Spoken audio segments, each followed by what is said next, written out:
Fala, meus amigos do canal Guarda Alta. Rapaz, eu tava aqui navegando na internet e me surgiu um vídeo do Chris Weidman sendo nocauteado pelo Dominick Reyes. Me passou pela cabeça de fazer um vídeo sobre as quedas mais abruptas de performance no MMA. Porque o Weidman é um desses casos, né? Ele, depois que perdeu pro Rockhold, parece que alguma coisa aconteceu ali com ele, ficou irreconhecível, né? Então, vamos lá para esse top. Fazer um top 10 aqui. Vamos lá para esse top 10.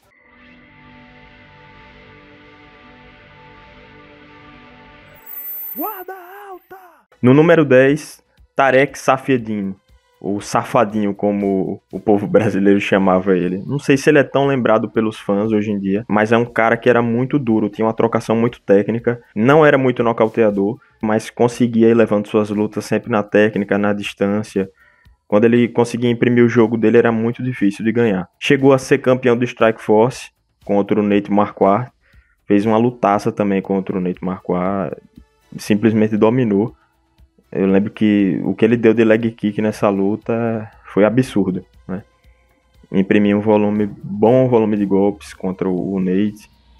Ganhou 5 rounds tranquilo, mas tá lá, bateu e não nocauteou. Tinha essa dificuldade. Entra no UFC e faz uma luta contra um prospecto, o Lin, na época, né, um coreano. Vai lutar em Singapura contra esse coreano e faz uma luta muito boa. Era a primeira luta do ano, se eu não me engano, o primeiro evento do ano, lá em 2014 ainda.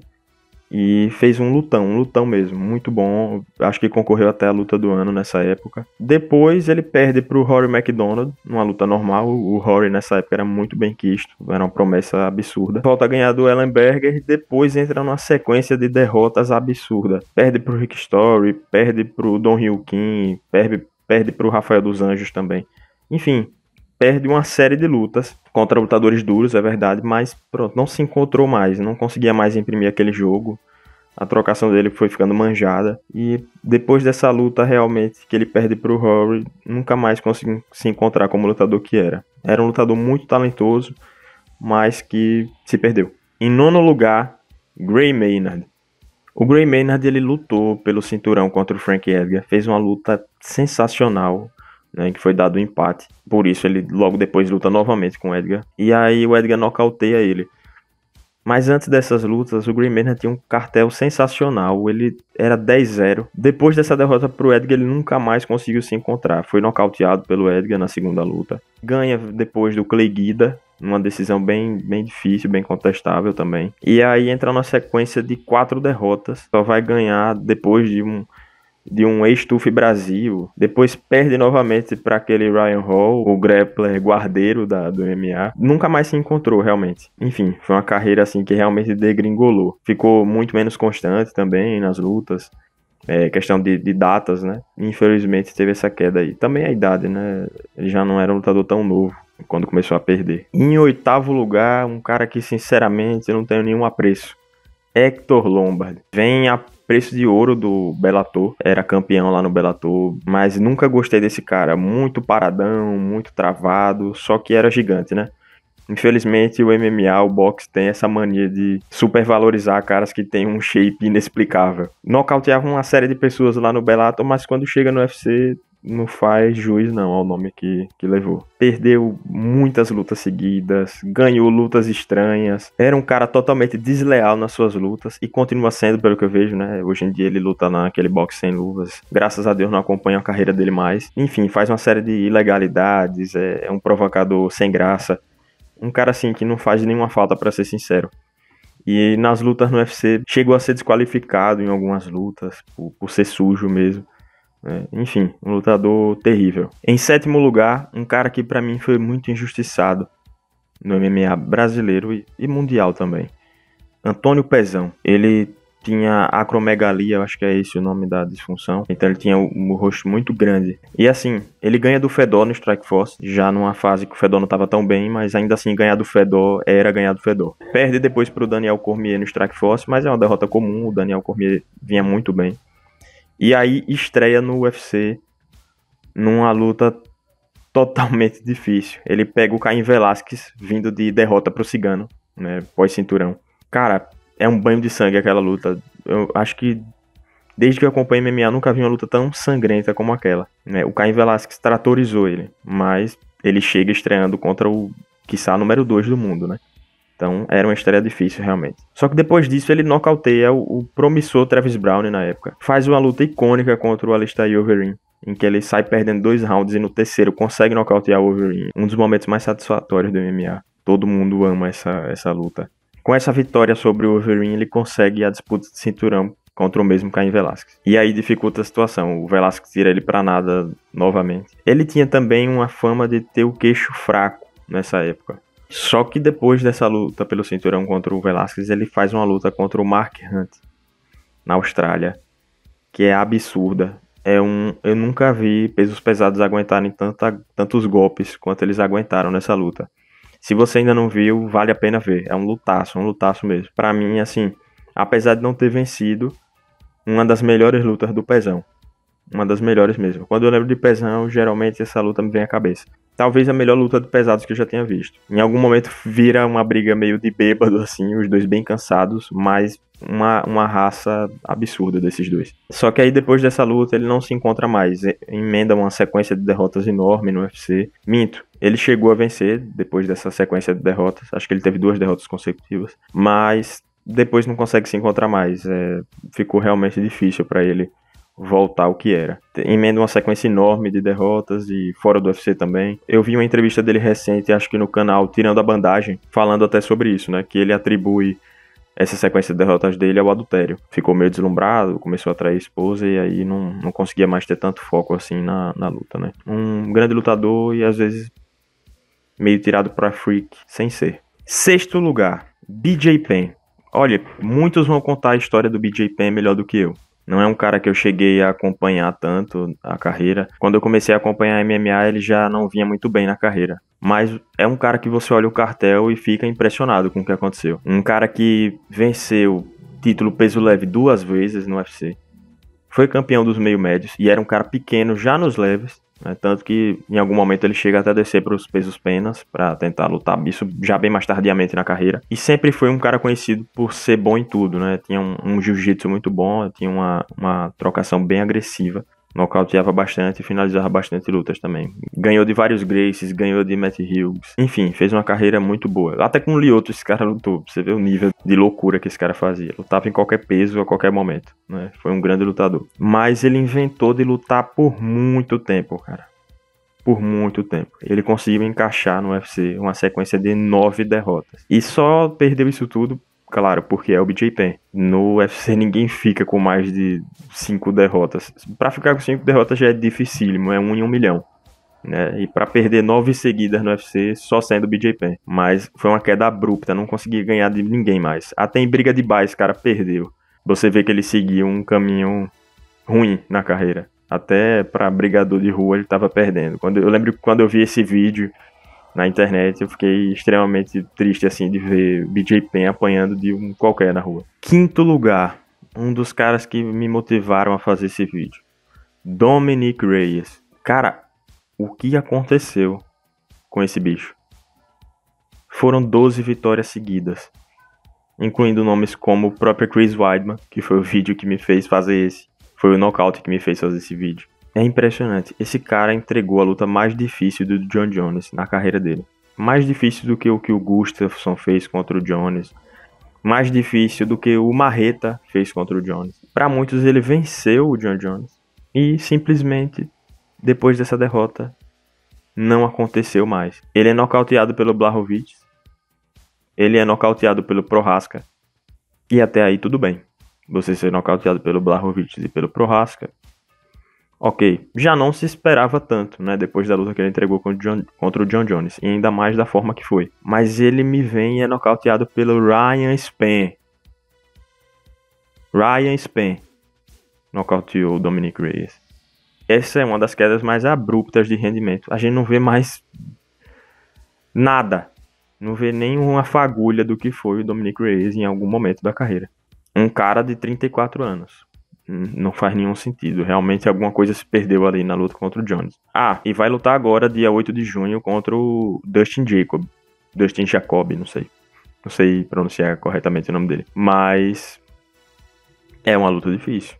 É uma luta difícil. Era pra ser uma luta tranquila pra ele, né? Se fosse o Reyes antes do John Jones, eu dizia que era 70-30 de chances. Hoje, o Jacob, se brincar, é favorito. E olha que o Jacob não tem punch, tá? Ele é um kickboxer bom, técnico, mas não tem aquele punch. Ele vai ganhando no volume. Mas, dada as circunstâncias, eu acho que o Reyes é capaz de ser nocauteado. Enfim, um caso absurdo de queda de rendimento. Quarto lugar, Chris Weidman.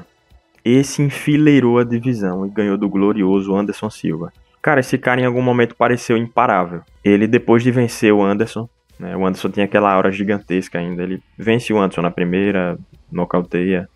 Na segunda, o Anderson se lesiona contra ele. Depois ele pega o Lyoto, faz uma lutaça contra o Lyoto. Pra mim, uma das melhores lutas daquele ano. O Lyoto entregou demais ali também. Mas vence, mesmo assim. Vence em pé alguns rounds do Lyoto. Pega o Belfort e tira pra nada. O Belfort tem uma explosão na luta e só. É só isso que aconteceu nessa luta. Depois, pronto, deu só o Weidman e o Belfort ficou pelo caminho. O Belfort sempre foi isso, né? Ou nocauteava ou era nocauteado. E aí ele pega o Luke Rockhold, cara. O Weidman pega o Rockhold e faz uma luta bem bacana até. Uma luta estranha, pra ser sincero, onde os dois pareciam meio cansados, né? E o Weidman inventa de fazer o chute rodado do Belfort no Rockhold. Eu não sei o que é que passou na cabeça dele ali. Ele simplesmente deve ter pensado, o Vitor lhe nocauteou assim, eu vou lhe nocautear assim também. E aí ele morre, cara. Ele cai por baixo, o Rockhold faz um ground and pound agressivo nele. Depois daquilo ali, eu acho que a carreira do Weidman nunca mais foi a mesma.